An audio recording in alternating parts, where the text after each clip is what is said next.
Welcome back for our tool axis control video. So as you can see, we are exactly where we left off in our cut pattern video. And let's go ahead and take a look at our tool axis control. Again, just to reiterate this, I'm going to go ahead and close this. We got, in theory, the cut pattern that we want, right? The cut pattern that looks really efficient. That's exactly what we want. Now it's time to move on to the tool axis control. So when I'm doing a toolpath, a lot of times I'll do it exactly like this. I will create the cut pattern. I will X out of here and I'll look at it, zoom around a little bit, make sure it's exactly what I want, and then I'll move on to our tool axis control option. Okay, so right now, just to be clear, we have a couple options here where we can actually do output. We could do 4, 3, or 5 axis. Right now, for what we're doing, this planar surface, we could just do this in 3 axis. And I use this unified path quite a bit for 3 axis machines. But that's not what we're going to go over here, because you don't really need to have tool axis control if you have a 3 axis machine. So let's go ahead and go to 5 axis. And we're going to go ahead and take a look at some of the different options. Now, number one, surface. Surface, if you have this selected, it is just going to keep it normal to that surface. So what do I mean by normal? Essentially what I mean is if you have your tool, it is anywhere around that tool, it's 90 degrees to that surface. So you have a curved surface, the tool will tilt and it will be 90 degrees. And I'll kind of give you an example here because we have another surface, a curved surface that we can use. And let's go ahead and select that one. So come in here. I'm going to come back to my cut pattern here. And we're only changing this because I want you to see. All right. Now, since I have a new surface, do I need to change my curve that I'm going to use to basically develop my cut pattern? No, I don't. It's still going to be parallel to that line. So you can go ahead and hit check, and you can see there. So what I'd like you to see is if we play this, that tool is staying basically 90 degrees to any point that it's touching at that surface. So wherever it's touching, if I hit pause, right there, it's 90 degrees to that point that it's touching. Right now, it's 90 degrees to that point that it's touching. When we say normal, that's what we mean. So I'm going to go ahead and hit check. And that's a really good example of essentially what surface does. It's just going to stay normal to that surface. Now, one of the things that you may notice when we look at this, one of the downsides is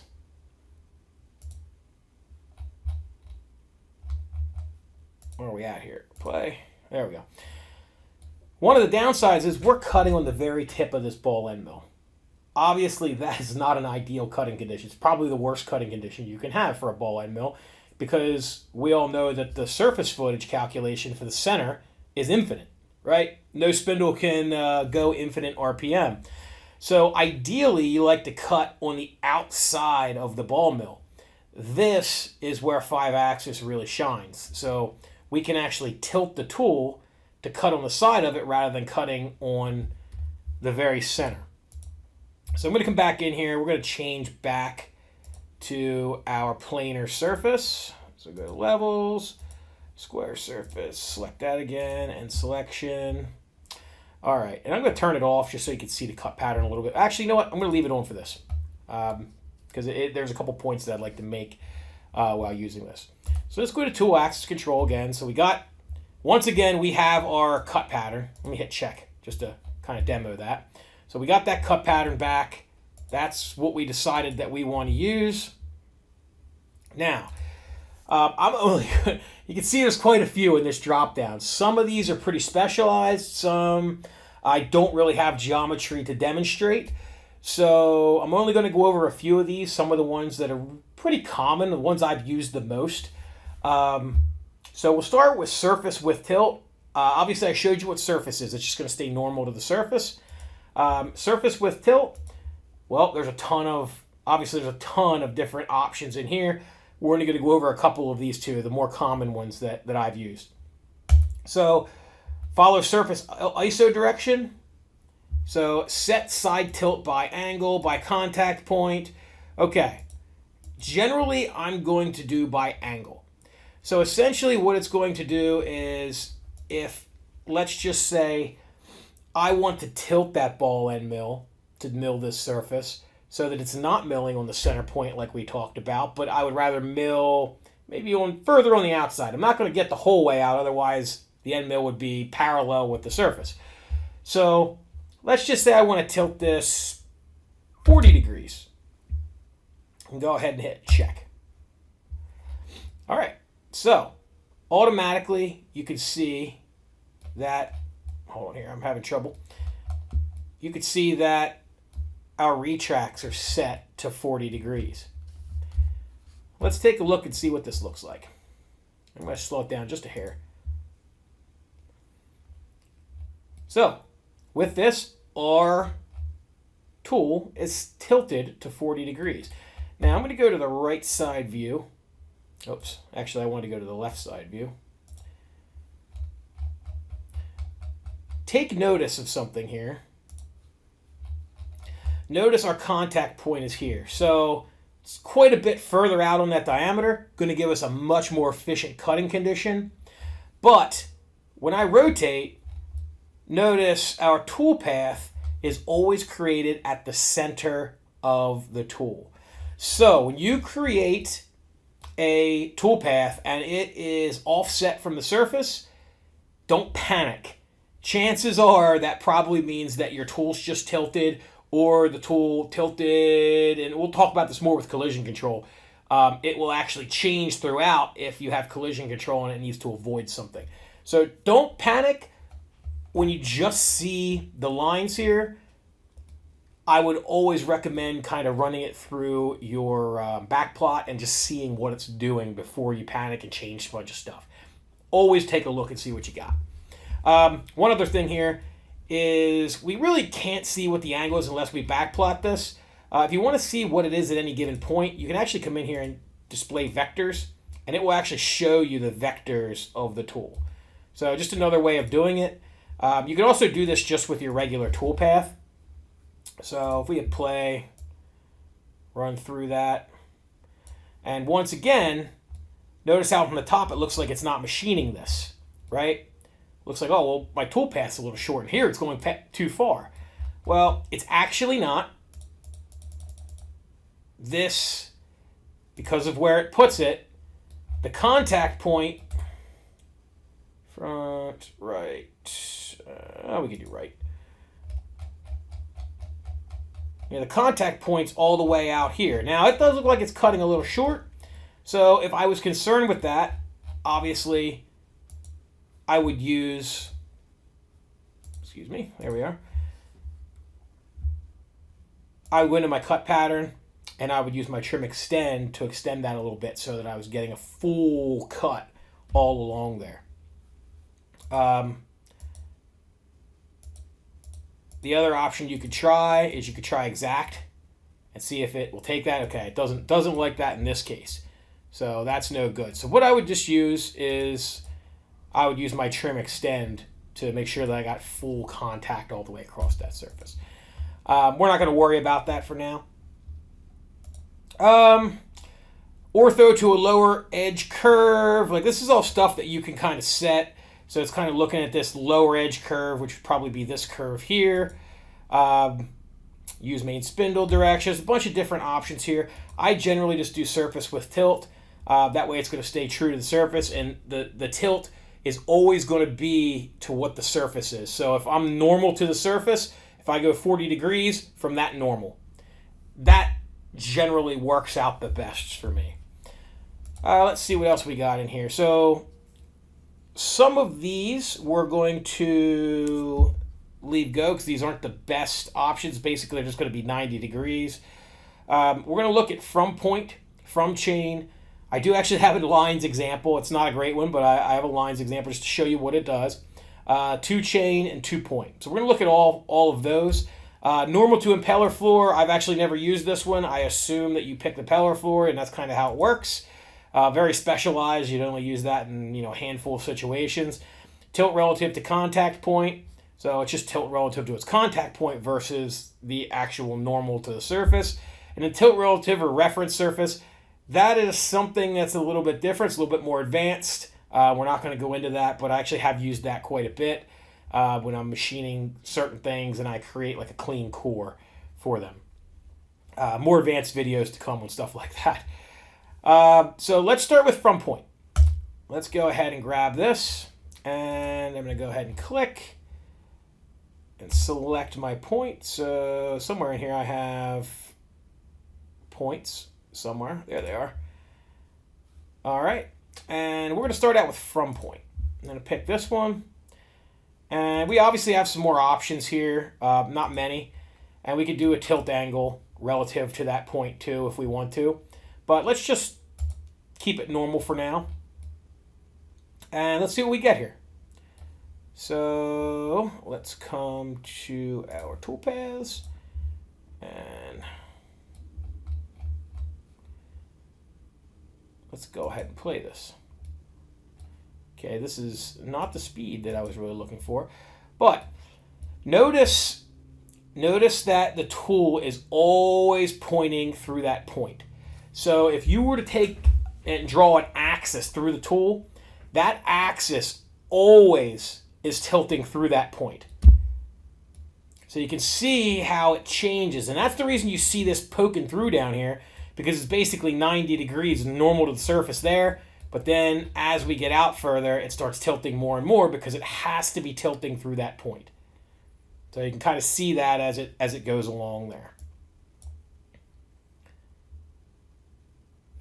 So let's do this. Let's X out of here. Let's do something a little different. Let's change our cut pattern here real quick, and let's go to X, and let's just pick the perimeter there. Check. Okay. Again, just to kind of give you an idea of how it changes, it's always pointing to that point or through that point. It's coming through that point to our surface. And obviously I have this on zigzag, so not the most efficient. So we'll pull that a spiral there. And we'll get out of our cut pattern because that's the cut pattern we want. Come back into our tool axis control. I have anything on there, just double checking. Okay, so let's look at, let's look at to a point. So we'll go to a point. Now this is generally going to be below the surface because it's going to want to point towards it. I'm going to go ahead and hit check. And look how extreme this angle is here, where it's leading in, because it has to point to that point. Let me turn this down just a hair. Play.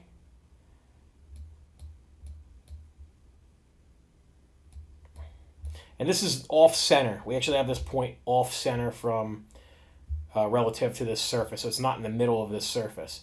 But you'll notice once it gets over top of that point, which is right here, so it's kind of over here somewhere, it will actually start to get more and more normal to the surface. And you can kind of see that as it's right here. It's kind of almost normal. It's still pointing in towards it. Let's go ahead and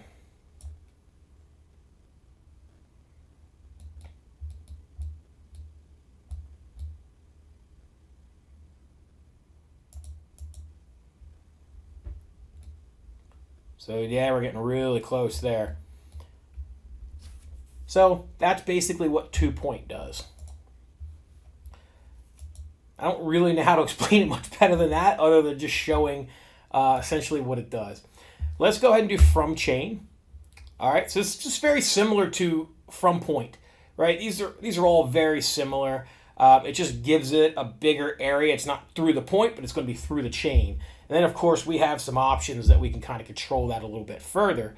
So let's go ahead and go to levels, turn off our points, and let's do our axis control curves. And let's pick that chain. Check, check. Okay. So now if we simulate this, oops. If we simulate this, now it's too slow.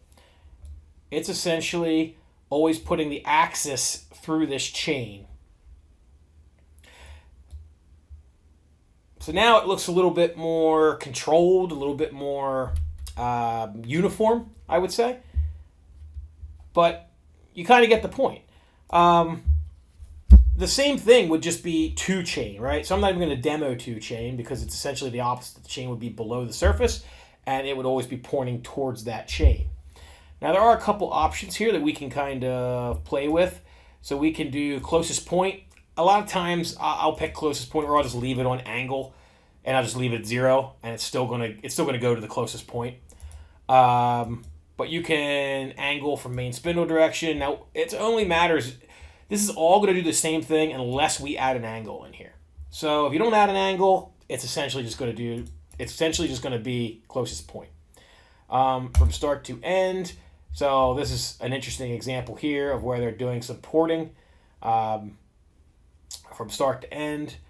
And then automatic curve. So this kind of does its own thing here. Oops, not what I want. And then from start to end of each contour, really it's just going to, in this case, actually this is interesting. So let's take a look. Play.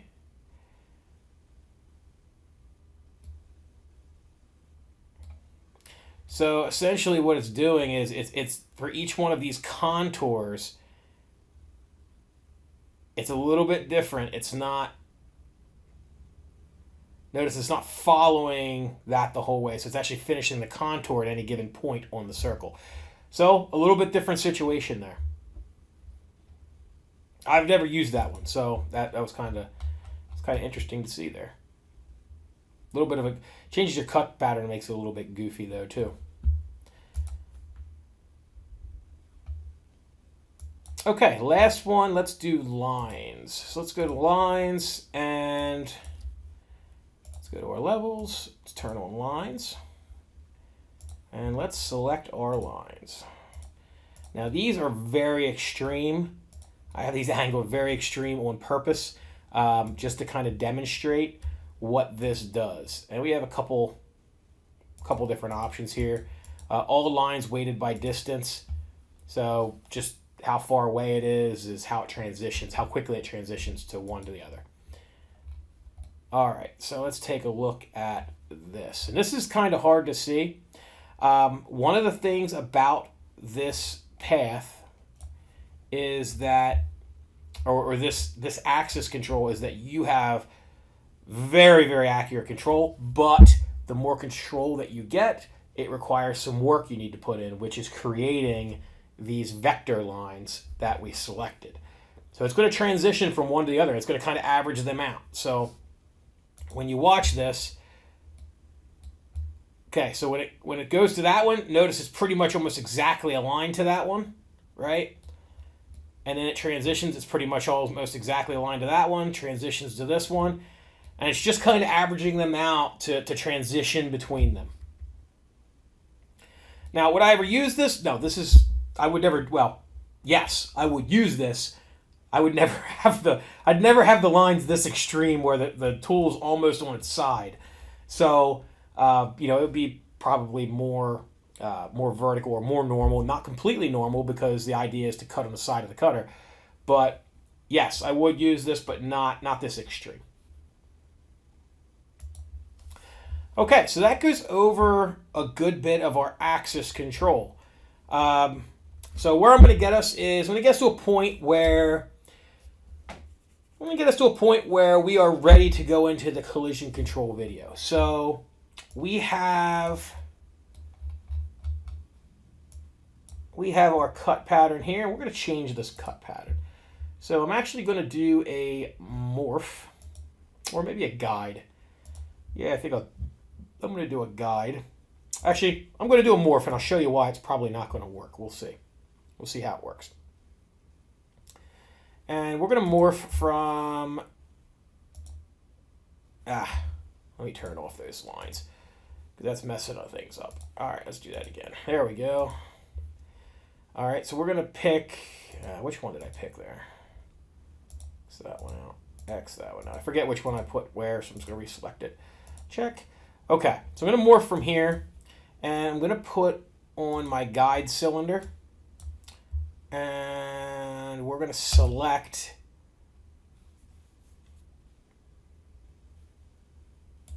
rechain all. All right, so I don't have any geometry there, and that's because I think, yeah, it's on this level. I'm going to hit check, check. All right. I reselected the same one like a dummy. Let's try this again. Check. Grab that one. Check.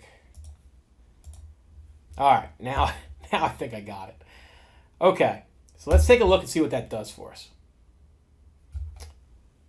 Okay, so you can see here, it does not like this. It's not going to machine this whole surface. So this is where guide curve comes in. And I just want to demonstrate that. So this is an example. What this is an example of where I might try morph. I may say, oh, yeah, I'm going to morph from that to that. And even though this is a cut pattern thing, be like, oh, well, that's not giving me what I want. I don't like this result. So even if I come back and I just go into surface, right? So wiped out all my axis control. So the axis control is not causing that, right? That's just, I can't get a good cut pattern from that. So I'm going to come back in, and from experience, I know that guide is probably my best bet here. So I'm going to X this out. Oops. I'm going to rechain it, I guess. Rechain all. Select this, and I'm going to hit check, and check, and check again. Okay, now it's machining inside of there, so I do have an issue where in my advanced, I'm off to the left. I'm going to want to be off to the right. Okay, so now I've got a pretty good cut pattern. I have a lot of retracts here. Why is that? Because I got spiral. So let's put it on zigzag. That's a little better. So now we're zigzagging a little more. This is also a great example. This is going to lead us into a great example for our linking. So I'm going to leave it like that. I say this is the pattern I want. I can actually control some of these retracts with my linking in the later video. Okay? So what we're going to do is we're going to take a look at this, and let's go ahead and say we need to add our axis control here because we don't want to machine 90 to it. So let's go ahead and say, all right, well, I would like to do the surface, but I really want to have a tilt on that. So sure, let's do 40 degrees. That's pretty extreme, but what the heck? Exception raise, calculation routine, base surface. All right, let's see what we got here. This stuff always happens when you, oh, that's why. Follow ice thread. I accidentally had this ortho to lower edge selected. So just come in here, follow ISO direction. So let's go ahead and, yeah, go ahead and hit check. All right, so now let's take a look and see what this looks like.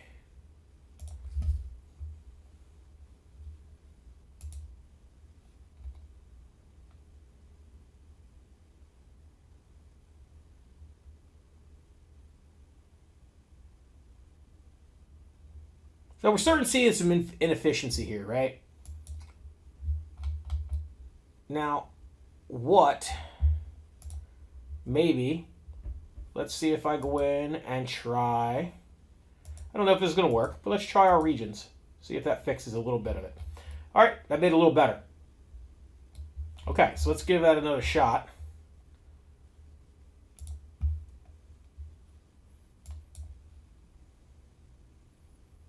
So that's the difference between regions right there. So it's a little bit more efficient. cleaning up some of those corners. Now it's going to come in, and hopefully we'll get to a full spiral here pretty soon. There we go. And speed this up just a hair. So also, all looks really good, right? Until about...